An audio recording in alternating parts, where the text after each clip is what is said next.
The off season is coming to a close here a little bit. Did you get a chance to kind of decompress from football a little bit? Yeah, a little bit.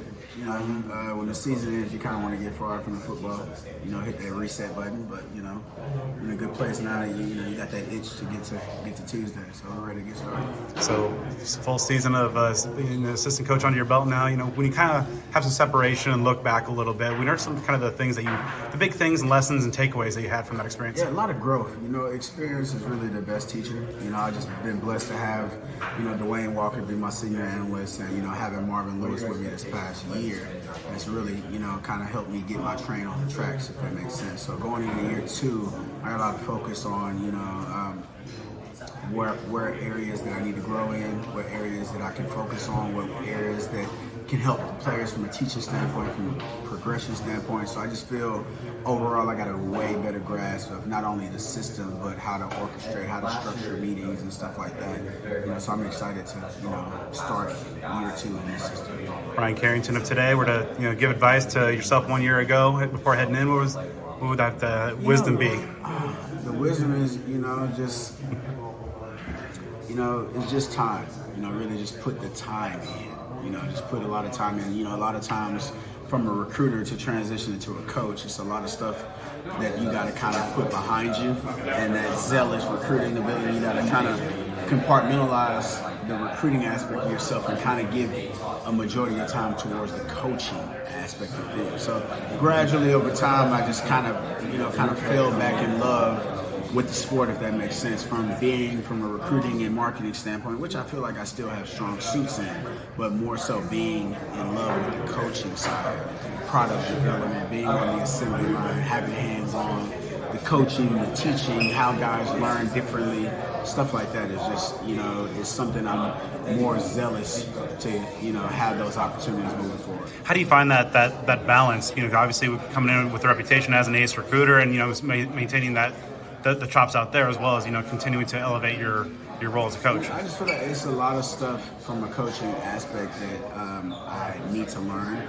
or I needed to learn moving forward from last year, and just investing into that and creating zeal for that type of knowledge and that type of thirst, versus my zeal in the past was more so on marketing, more so on strategy, more so on really getting knee deep in relationships. Now in product development, now I'm trying to understand football more conceptually. I'm trying to break down cover 3 schemes, cover 6 schemes, cover 4 schemes, how to improve our system, how to improve the way I teach this system to our players. We got a bunch of new guys in this spring that don't know this system, similar to last year installing this system. Right. You look at our room last year, the only one that's still here last year is Ed Woods. We're able to bring in 4 high school cornerbacks, 2 cornerbacks from the portal, so it's all new faces in that room. It's only 3 guys that are returning in that room, and everybody else is brand new, coming from 2 of them transfer portal guys coming from different systems. So now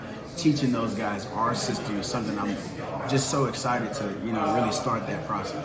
And before talking about those the current guys in that room, Ro Torrance, on the precipice of an NFL career, what are some of the things you saw from him last season, the relationship you guys were able to build, and kind of elevate him today? I think Ro is always going to be an intriguing option for NFL teams.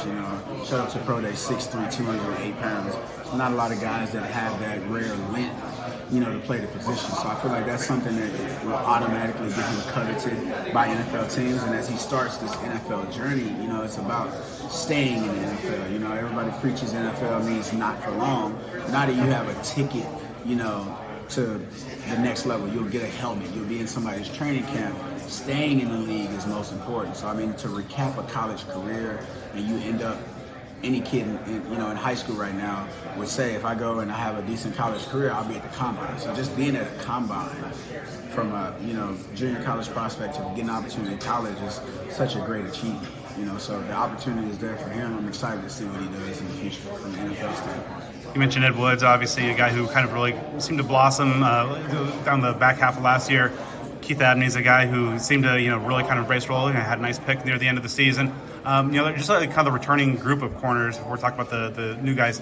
What have you seen from them in terms of now having a year of experience in this system, and you talked about preparing them for spring? When I got here last year, I was very intrigued, by Ed Woods from a movement skill ability, and just challenging Ed to become heavier, put weight on. When we got here, he was around the 165 range. He was dealt with a lot of soft tissue issues.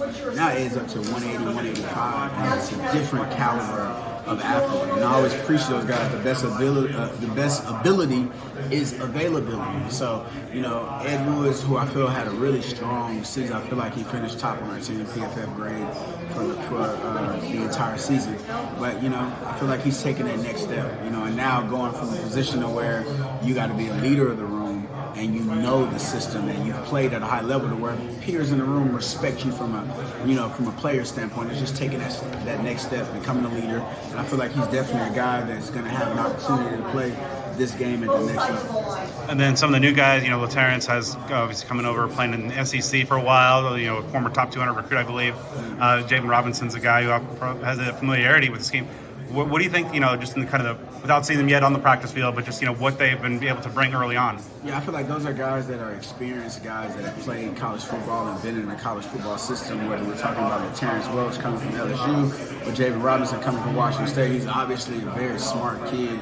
He's familiar with the system, so he's been able to hit the ground running in our walkthroughs. And he's a very smart and competent kid. But he's also similar to Ed Woods for a lot of reasons. He has really good twitch, short space quickness. He's explosive. He's a guy that can probably test in the 4.3 range. So he's a guy that can go. So just having the body types of guys in that room, including Javen and Terrence, that have experience, but you add those guys with the promising freshmen, those guys kind of look like clones in that room, and as far as from an athletic ability standpoint, from a movement skill standpoint. So we've upgraded that room, in my opinion. So when you look at spring ball, top things on your to-do list, what do you want to see from your group of corners?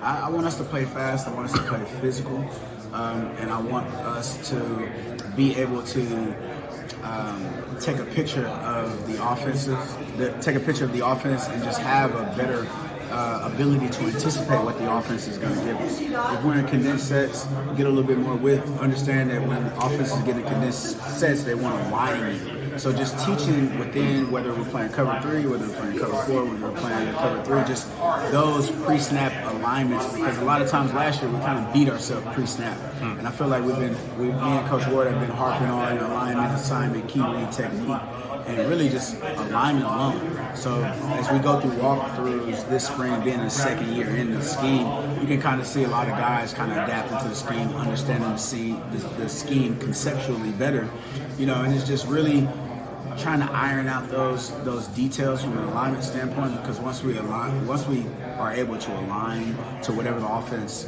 gives us, then we're able to really talk more football and talk some more cool stuff when it comes to the football